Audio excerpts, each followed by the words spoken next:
Good morning and welcome to our Sunday presentation. United Lodge of Theosophists, Washington, D.C. meets every Sunday at 11 a.m. for the discussion of a particular topic. This week we'll be discussing the real Christmas, and next week the topic will be visible and invisible sun. Please also note that we meet every first and third Sunday of the month to read and discuss selected theosophical writings. Our lodge is guided by its declaration, which states the following. The policy of this lodge is independent devotion to the cause of theosophy, without professing attachment to any theosophical organization. It is loyal to the great founders of the theosophical movement, but does not concern itself with dissensions or differences of individual opinion. The work it has on hand and the end it keeps in view are too absorbing and too lofty to leave it the time or inclination to take part in side issues. That work and that end is the dissemination of the fundamental principles of the philosophy of Theosophy, and the exemplification and practice of those principles through a truer realization of the self, a profounder conviction of universal brotherhood.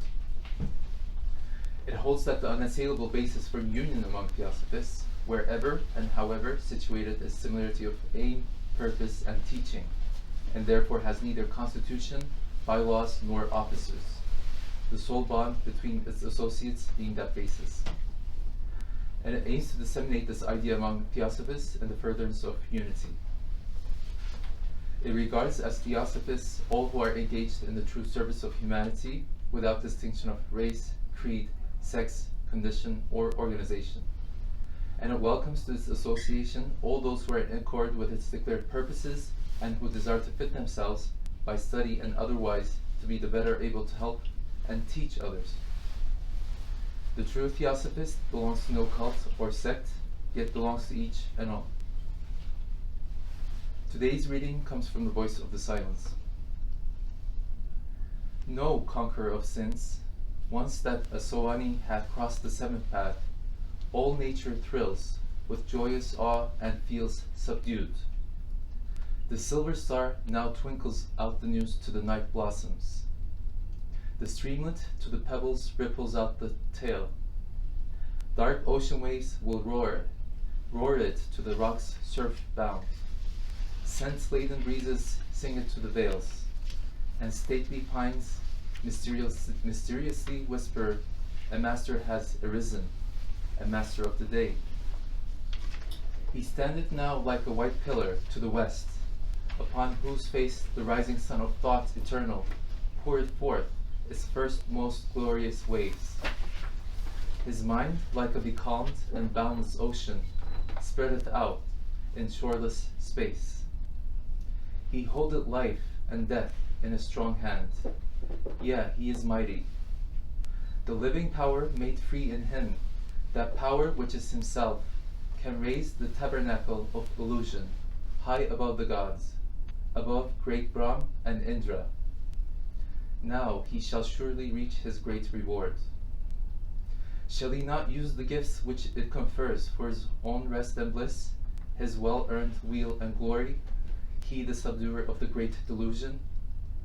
Nay, O thou candidate for nature's hidden lore, if one would follow in the steps of holy Tathagata, those gifts and powers are not for self. Wouldst thou thus dam the waters born on Sumeru? Shalt thou divert the stream for thine own sake, or send it back to its prime source, along the crests of cycles?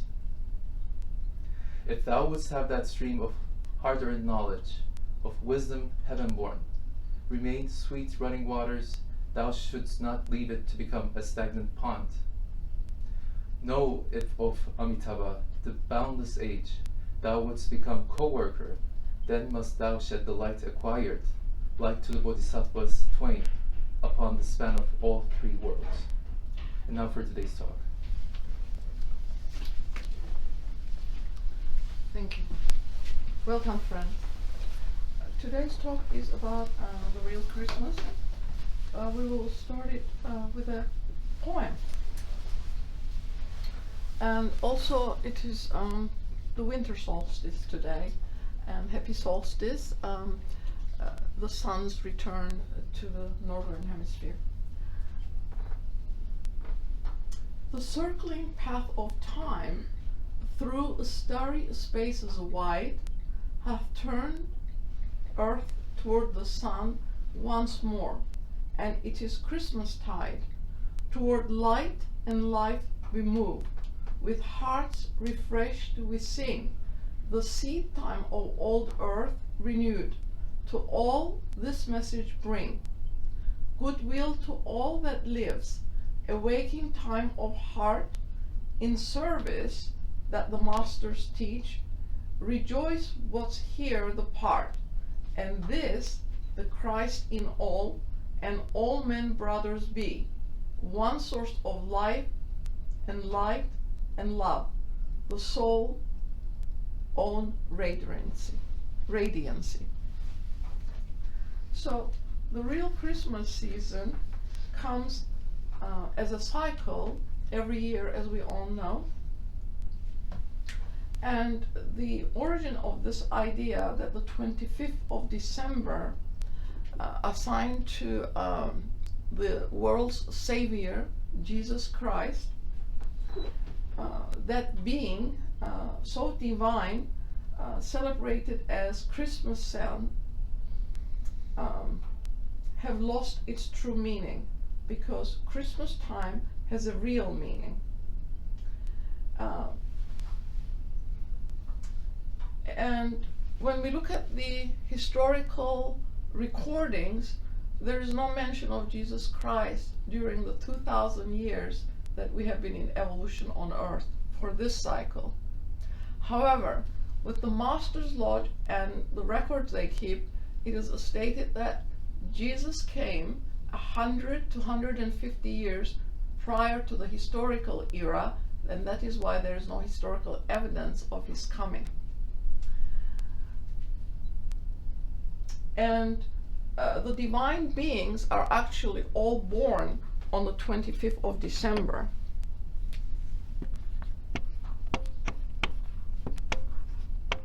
So that date was also adopted by the church from the pagans, so that they could celebrate their own festivals without interference from the pagans at that time.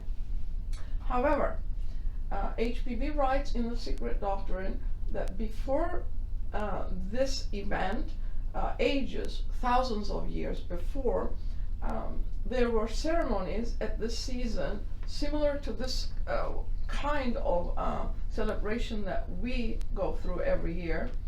And it was that the sun itself returns from its journey southward to the north again, and this coming of the sun was understood to be the birth of the sun. So the ancients is celebrating the birth of the sun on this day.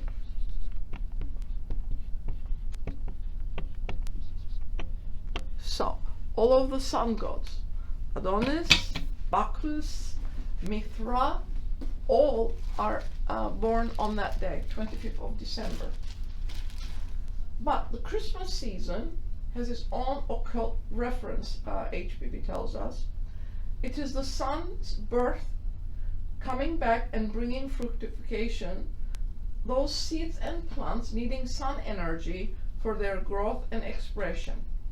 But more than that, behind the sun, there is the spirit, life, and intelligence.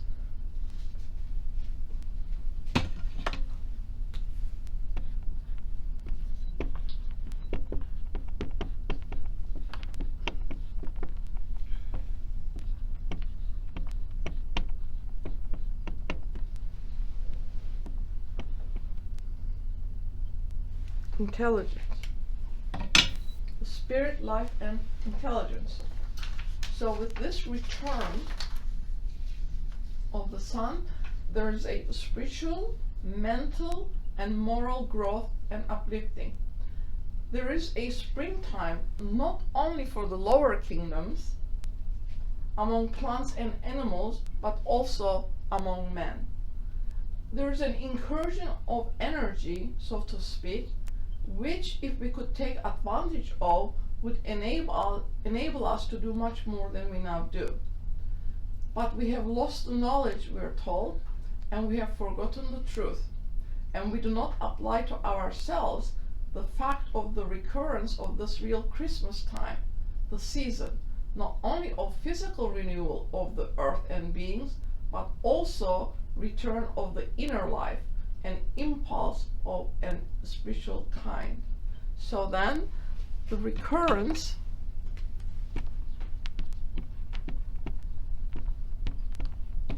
indicates there's a spiritual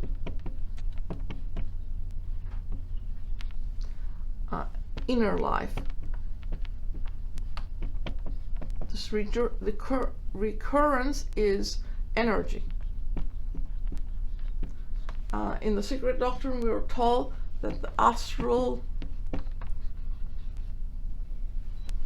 light is new, and it will continue on until Easter, which comes in April. This year it will be April 12th. So this recurrence and resurgence of spiritual energy comes from the astral light, but also it is within each human heart.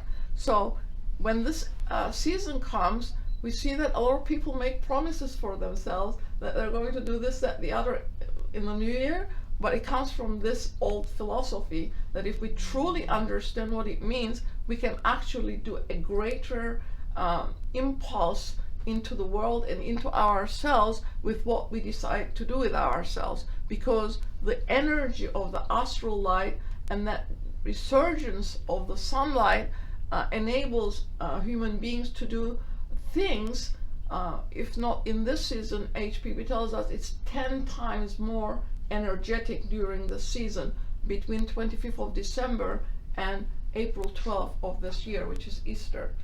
So we need to understand it and then put it into practice.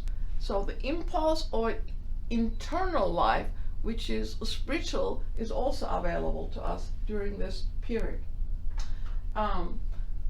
Christmas is a season of birth and growth, and this season was chosen by the church for the birth of Jesus from the pagans. The whole of life, though, has a recurrent way as well as its recession. Day and night, summer and winter, life and death are the seasons of nature, but the perceiver, the experiencer, the real man in each one of us is conscious at all times. During the day, during the night, during life, during death, this real man is conscious.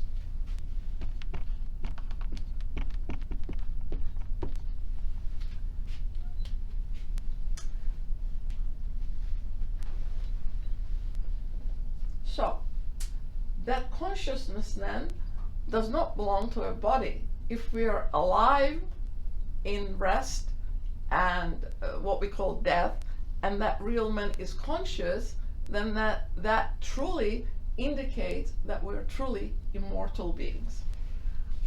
We have come to believe that we're tiny small beings, that we are sinful, but that is not true. That is just church propaganda for maybe control and power. The student does not know, but just it is conjecture on my part.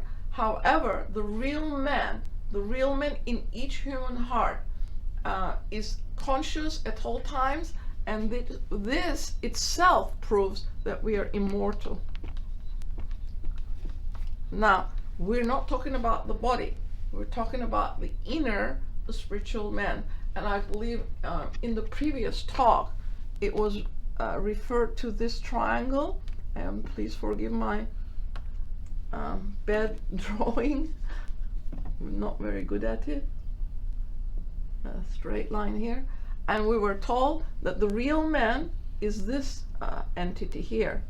And we called it a spirit, a spiritual discernment, or a spiritual soul, and the higher manas, even though the manas at this time mostly is intellectual, its aspect on the lower plane is the most active. And we put a zigzag here showing that this entity this real conscious entity is bound to earth through the mind, the lower mind, the intellectual mind. At this period, Kama Manas, we said, was in ascendancy, and so it controls this, but it also pulls the higher entity down this way rather than moving it up.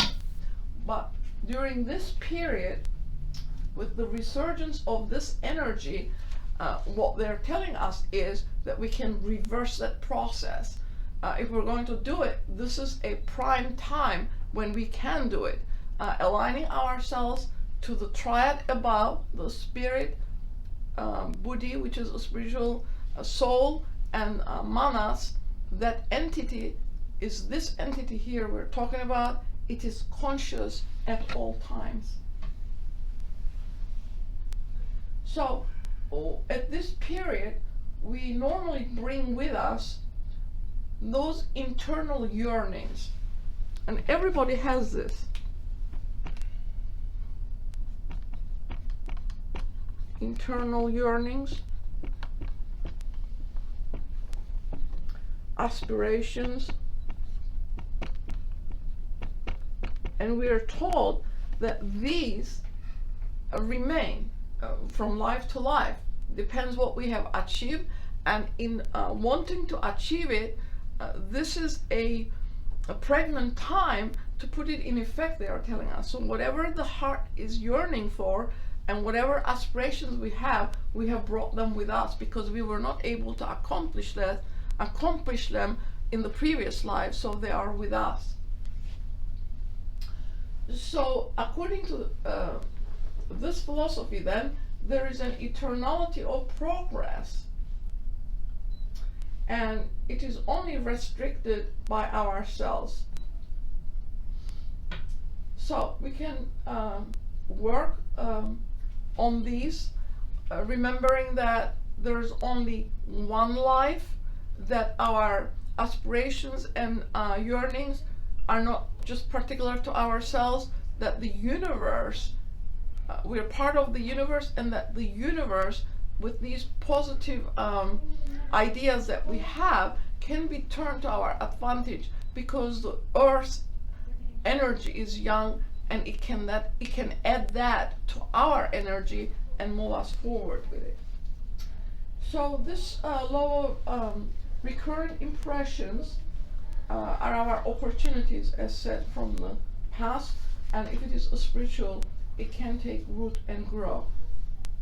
So it is stated that there is a stamina required and a concentrated effort to move it forward, and this season can give it to us.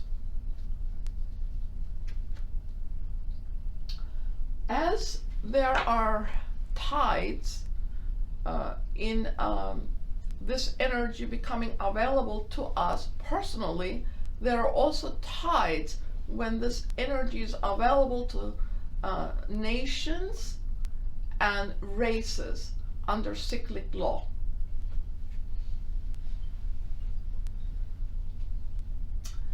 Now, coming to the civilization of the United States, it is stated that it corresponds with a moral and mental state that we're in.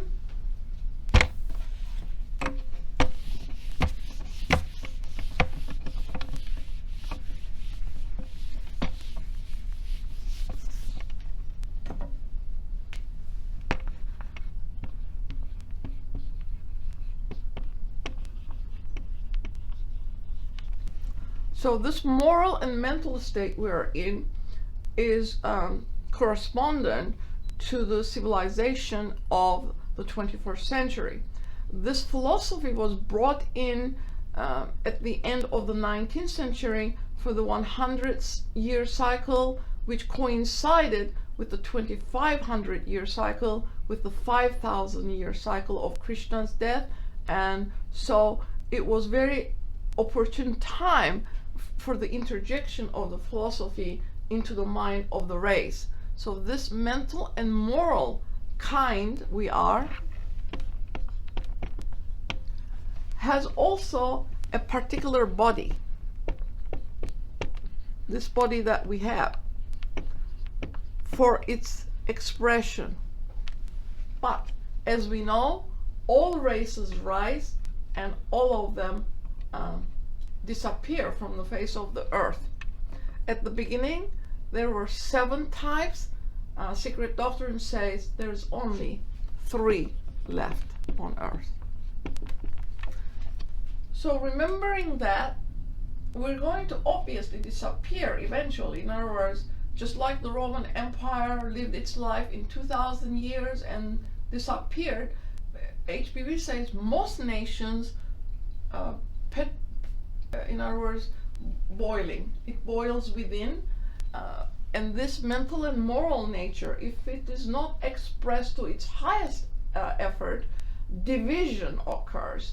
And so division is fractional. It fights with one another, and eventually it sinks, as Roman Empire did. In order for this not to happen, we have to form a unity.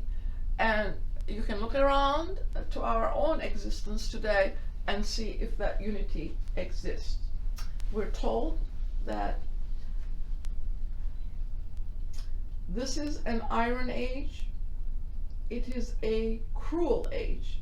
It is an age of spiritual darkness.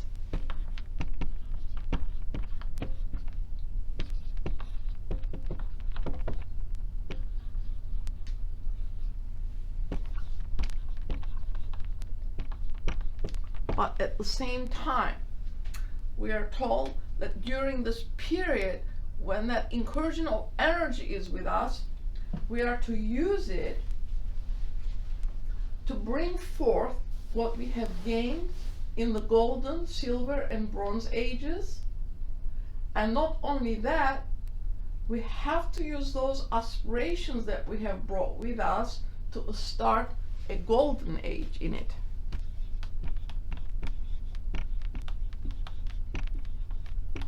So we have to start a golden age.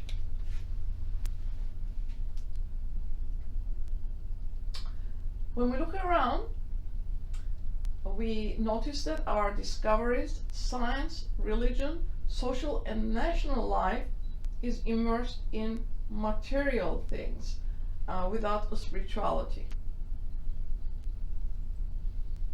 So the self-conscious man has gone into substance and has used, it says, its consciousness and energy and put it in the lower kingdoms. This is a stage we must go through. But with the knowledge that we have gained, we have to use this knowledge to uplift. We cannot just live for ourselves, but we have to uplift all of the lives that occupy the lower kingdoms. In other words, mineral, vegetable, and animal kingdoms. They look to us because we are the highest intelligence on earth that can influence them. So what are we talking about here? I'm sorry, this is a little bit probably vague for those of you who do not know the philosophy in its entirety, even in skeletal form. There is an article where HPV talks about the elementals, and it is very useful to read it. Here we're referring to the atoms, the building blocks of our universe as well as our own constitution. So the atoms, we're told, are psycho-spiritual. The building blocks are psycho-spiritual, but the compounded ones are molecular. So atoms on their own, she gives us, has the name of Anu. Anu meaning Brahman or God in our parlance. The smallest and the biggest, in other words. So she's telling us during this period to use our mental and moral nature for the benefit of these entities. If the atoms are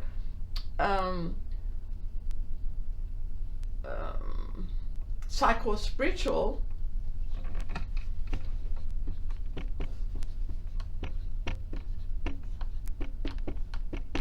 then we can affect them with our mental capabilities for the higher life. Remembering that these lives, we use them all the time. We breathe them in, we breathe them out, we eat them in vegetable substances.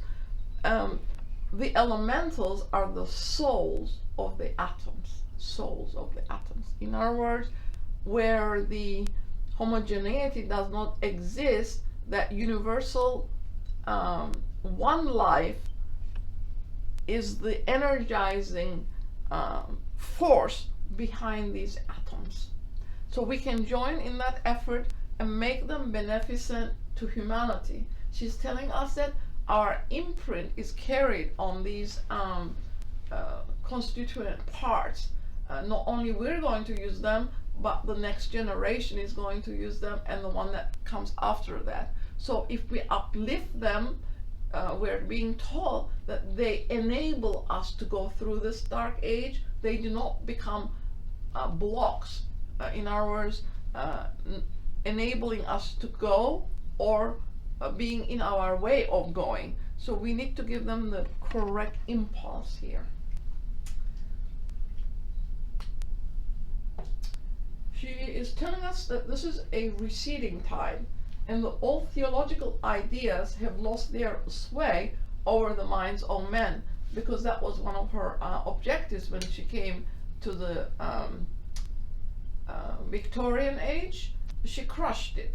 She crushed it, brought about the new way of thinking, and we can trace all of the things that have changed since that time to today. So the tide comes, and we have to take advantage of it, and the presentment of knowledge also is given to us from the lodge. We can take advantage of it, or we can just leave it. It's our choice. A tide comes for beings greater than we are, because at some time they took advantage of the rising tide, which is now, and went far beyond the ordinary man is able to do. Those beings come at certain great seasons, as the heavens tell the story of the messianic cycle. The passage of the sun from one side to another of the zodiac takes a period of 2100 years, a cycle of coming of great teachers. So this body of knowledge was brought at the end of 19th century. This is the 21st. We're in the Aquarian age. The Aquarian age is going to be 2100 years, and it is telling us that a teacher comes at the beginning of the cycle. Whether you take the philosophy sent out to the world at that period, or we think that there is another one coming in this century to augment what was sent out, depends on humanity at this stage. The Dalai Lama has announced that he is the last one of his lineage.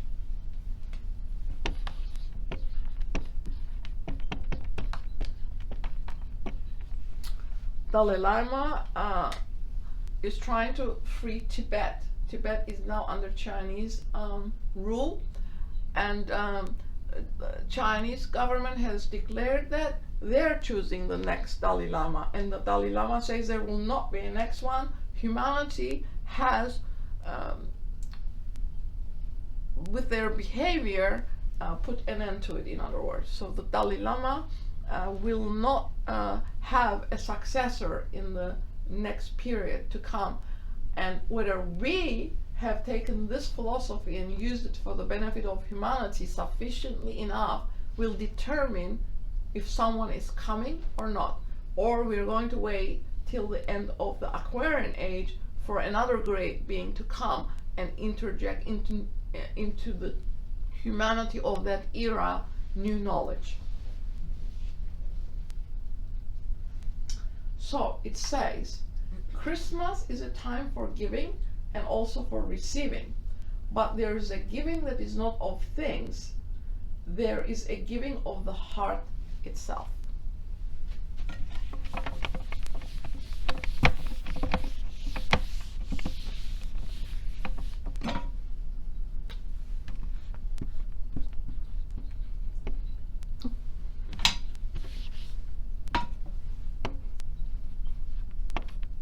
Heart. So there is a giving of the heart. There is a giving of service, love, brotherhood, and every thought that makes for good. A giving open to all, however poor our personal possessions may be. It is the feeling and the thought in our hearts which reach people and stir their hearts to a better perception, a better feeling, a wider and stronger action. For all our hearts are based in the same one life. We draw all our powers and forces from that one life.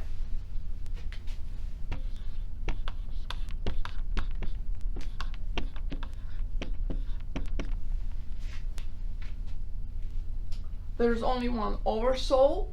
All of the threads, the spiritual threads, or the light or force, however you want to name it, comes from this one life. One source. There's only one source. So we all come from the same source, from the center of light energy. Its expression then becomes clouded because of the personal aroma each human being has, the lower four principles. The real Christmas means something to the real man, and it applies to the whole of man's nature. Let us take advantage of the resurgence of the spiritual, mental, and moral force that comes with the Christmas time. Well, this is all the time I have, I'm afraid. I was going to interject a little bit of something else, but perhaps it will come out in the question session. So we'll open it to questions.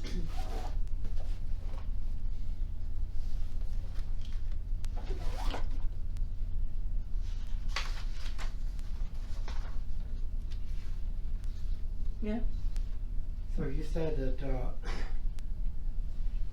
we have Jesus in the wrong century, number one. Number two, the real Christmas is clearly in line with the writings, but the only problem is there was lots of these those who are one with the all, including ourselves, on our way. Jesus is our older brother, is what I'm hearing you say. He came as an example of how we are to be gods on this earth.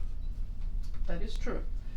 Your question is if Jesus is a God according to the Christian terminology used, or is he a brother, a master? Yes, he is a master. He is a perfected being. All of these perfected beings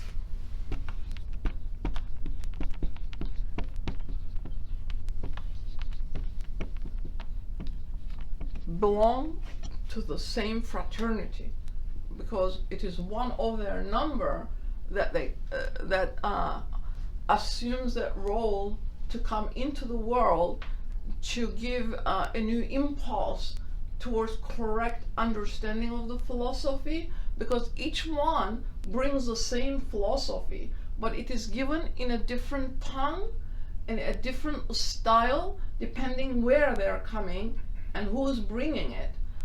We can look at Zoroaster for Persians. We can look at Buddha, who came to India, but he was really for the whole world, Hindus first. Then we can look at every 100 years, and we see that there is an impulse in the last 25 years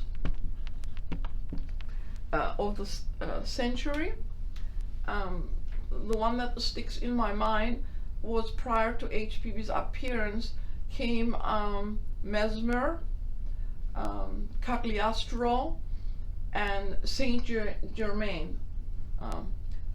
The three of them came for the same cycle.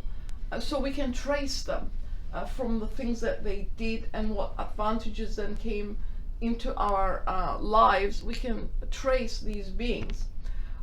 But they are all perfected to some degree, depending where and what they are bringing. There is an article in the Theosophical writings about Jesus being a great philosopher, that his importance is going to greatly increase from age to age because of that title assigned to him, that he was a great philosopher. He was initiated into 3 different mysteries.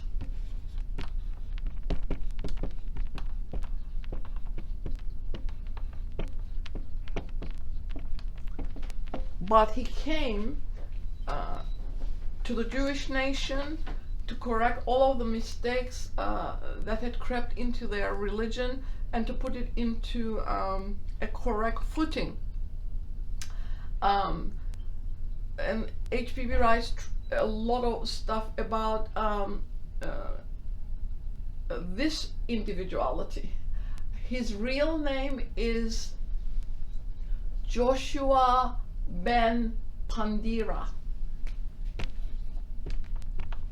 He is of Greek parentage. He's not a Jew. The Jesus that came 100 years prior to this era is Joshua BenPandera.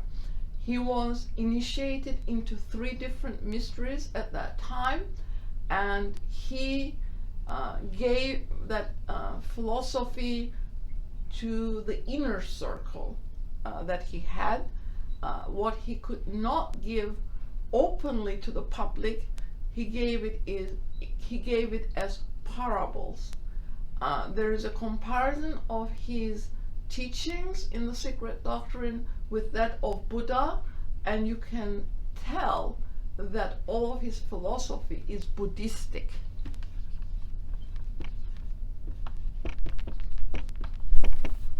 So he was a great philosopher, and there's an article about him coming too early to a nation that was not ready to receive him, even though he was warned that he was planning to come too early. He decided to come. But there's also an article written, "Who Crucifies Christ?" And in here it says that the pagans who knew Jesus at that time honored him as a philosopher, an adept whom they placed on the same level with Pythagoras and Apollonius. Of Jesus as an incarnate God, there is no single record on the earth capable of withstanding critical examination of science. As one of the greatest reformers, a teacher of one of the most sublime codes of ethics, Jesus is one of the grandest and most clearly defined figures on the panorama of human history. Alone, the grand figure of the philosopher and moral reformer, instead of growing pale, will become with every century more clearly defined. At the present day, Christian who prides himself on the unique teaching of the Master Jesus would study with equal zeal the same teaching which was given to the world periodically for ages before the Christian era. By a long line of master teachers, he would find that the Christian teaching would lose for him none of its priceless value, but it would cease to be unique, and so would gain in glory, for one truth has existed from the teachings from the beginning of time. The Secret Doctrine teaches, and the ancient wisdom has always taught, that Christ, the true esoteric Savior, is no man, but the divine principle in every human being.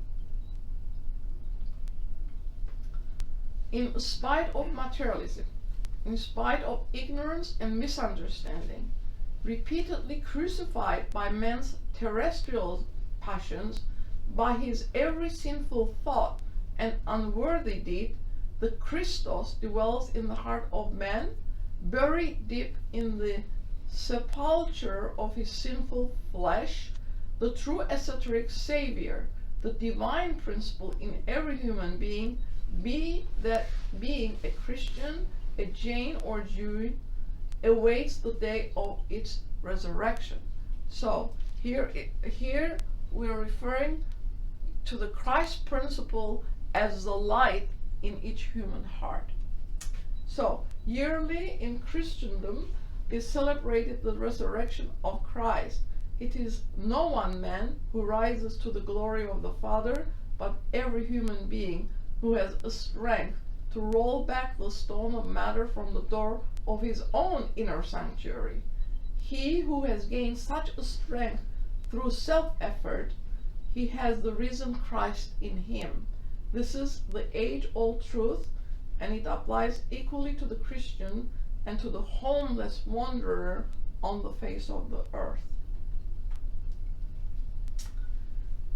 The crucifixion of the Christ is between a man and his own conscience. And if a man turns from evil and worketh righteousness, he too may rise to the glory of the Father, even to that radiance which is called the self. So there is a dichotomy, one referring to a real Christ named Pandera, Joshua BenPandera, whose life story is told in the Secret Doctrine, and the other, the godly aspect of him, which is the Christ principle in each human heart. So the church somehow modified that knowledge to make it a dogma, and demanded that humanity be persecuted to accept what it had brought out. So those who were giving this philosophy out were all burned on the cross, but they stood up for it. Yes? That dichotomy you mentioned, I think, is that you said Jesus was no man, but a principle. So we saw a person who is embodied, that entire principle is embodied. He said, I am the way, the truth, and the light. And we took that as associating it with a personality, an individual, when he was talking about a principle. Correct. Because he also said, you can do greater things than I. Mm-hmm. So he's saying that we have all that within us too. It's Correct. exactly what you just said.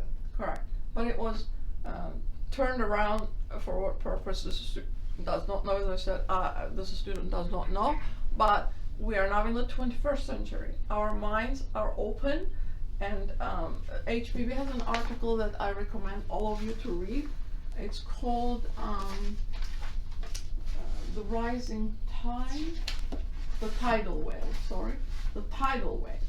And at the beginning of it, she says this: verily the spirit in man, so long hidden out of public sight, because it was forbidden by persecution, by burning, by church demanding that the people remain uneducated or uninformed, because whoever studied philosophy, math, cosmos, were imprisoned. People were not allowed to study anything. So that the spirit was hidden, so long hidden out of public sight, so carefully concealed, and so far exiled from the arena of modern learning, has at last awakened.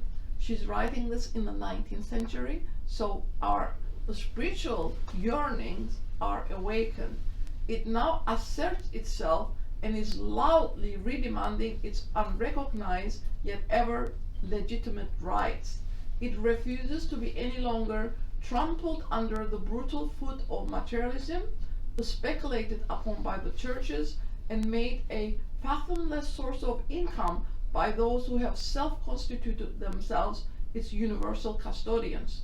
Today, the spirit in man has returned like King Lear, from seeming insanity to its senses, and raising its voice, it now speaks in those authoritative tones to which the men of old have listened in reverential silence through incalculable ages, until deafened by the din and roar of civilization and culture, they could hear it no longer.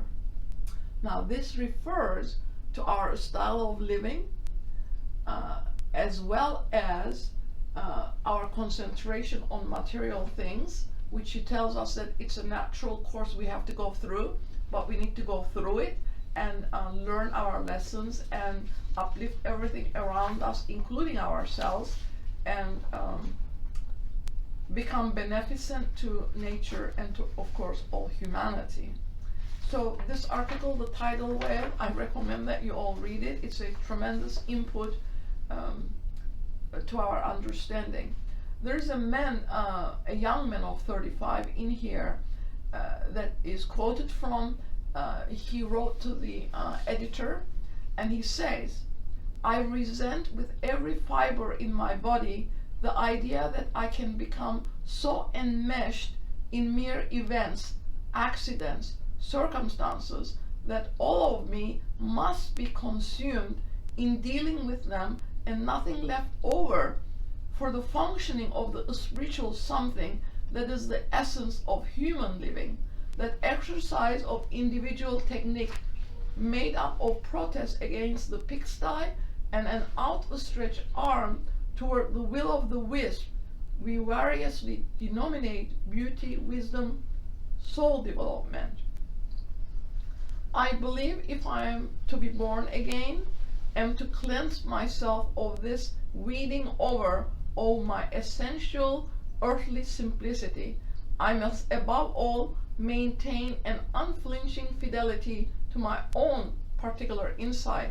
Among the things which make that task so difficult for me are the many memories which recurrently tease and mock me with the notion that if I could uproot my physical self from the setting these 15 years have given it, things might be different. But I know down deep in me that my task is more difficult than that." This is a young man of 35. He had all these yearnings and spiritual aspirations that he put on hold. He said he got married, have children, initiated a job that became a career, and now he said, at 35, all my aspirations are all gone because I don't have any time to assign for my spiritual cultivation. This is a tremendous insight on his part. But in answer to that, it is said here that the weeding over process of the human race has been going on for some 18 million years. That's a long time. So I don't want to scare anyone. 18 million. So what they're telling us in this article is that the human race has been or have been in evolution for 18 million years. At the middle of the third root race, we were divided into male and female, and later on we came men and women, each half representing the whole that we were at the beginning. So we were divided into a half each, whose cooperation, men and women cooperating with one another, establishing homes to raise children that are ethical, moral, spiritual, for the coming humanity is going to be in need of those souls to move it forward. So it says here that the Theosophical family ought to know what to do, how to raise their children, and how to educate them. In the key, she tells us how we should educate our children, and this student didn't come into it until our son was raised. The key states that memorizing should be kept to a minimum, that it does no good to to make our children spend hour after hour memorizing things. It is not creative. She says each child, when they come, they also bring their own gifts into the world, and that is what we need to find out and cultivate in each one. It might be art, it might be music, it might be engineering, it might be mathematical equations, it might be other creative faculties, but each one of us, every human soul, is able to do one thing better than all others, and that quality is what needs to be educated and cultivated.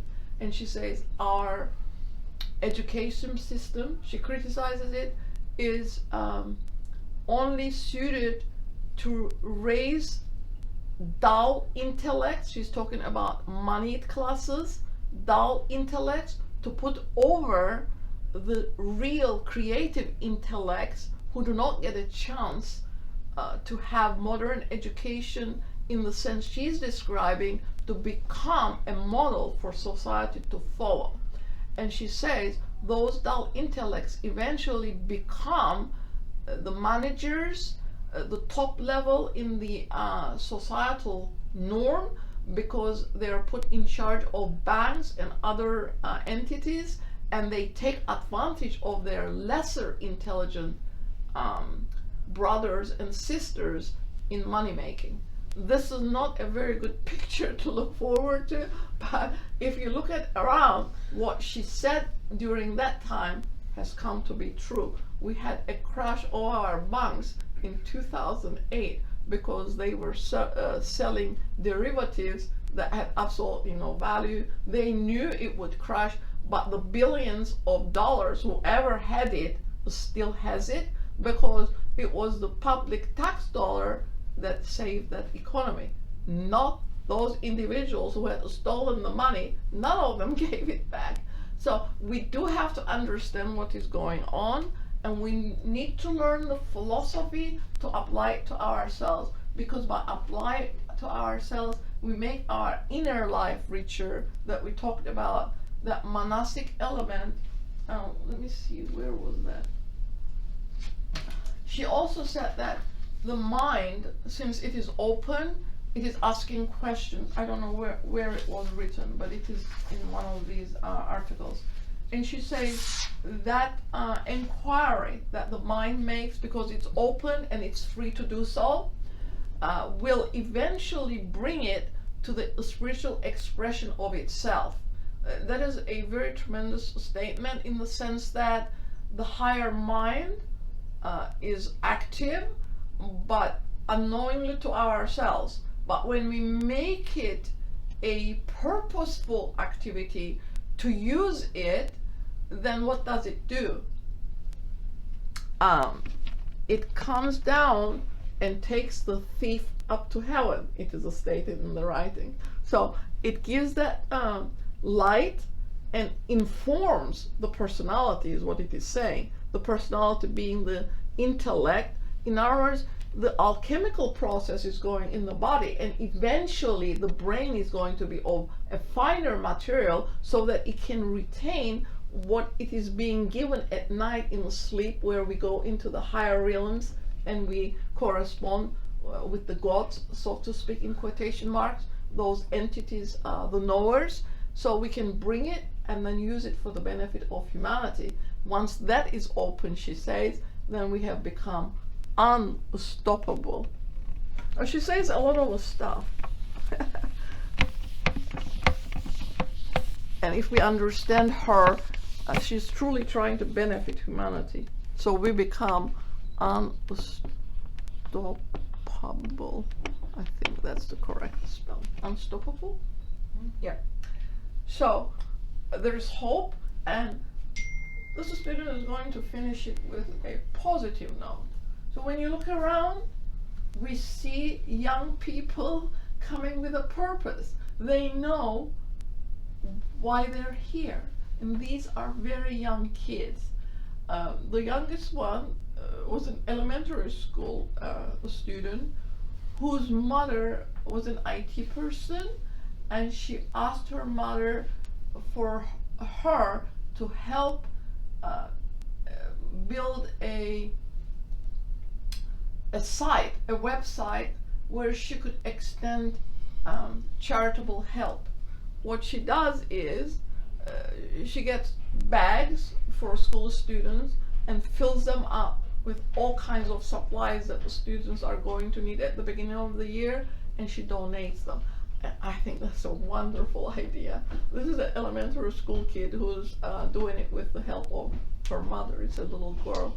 So, but there's a whole bunch of them. When you look around, there's another young high school student, I believe, who's now trying to convince the rulers in each country to pay attention to warming, to pay attention to what we're doing to our natural environment. I think it takes a lot of courage, but they're steadfast in what they're doing. So obviously they were on that path before with this spiritual path, and they have come back with a vision to continue on with whatever they were doing before. Even if they don't remember it, they're remembering what they were doing. We see it in music, violin, piano, orchestra, they're everywhere. So this new generation coming in is going to represent what has been defined here. The expression of the inner life is going to be more prevalent amongst us, and HPB says this ideology will eventually take root. And I think it already has. At first she says our numbers might be small, but remember, she says there are those who are all over the world. Your small community is not all of it, it's a part of it. And behind this, what do we have? We have all those human souls who are philanthropists.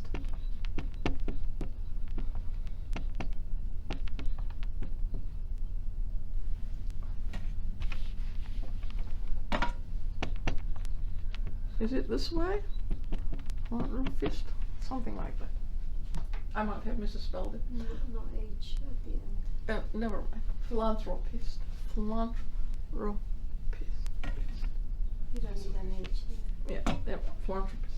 Anyway, so we have them, and Buffett is one of them. He has 4 sons. They all travel all over the world, and they provide support for undeveloped areas in Africa and other places where they actually cultivate the people, teach them how to plant the crops. They provide all the supplies and how to harvest the crops, bring water, fertilization, and so forth. So this is going on now.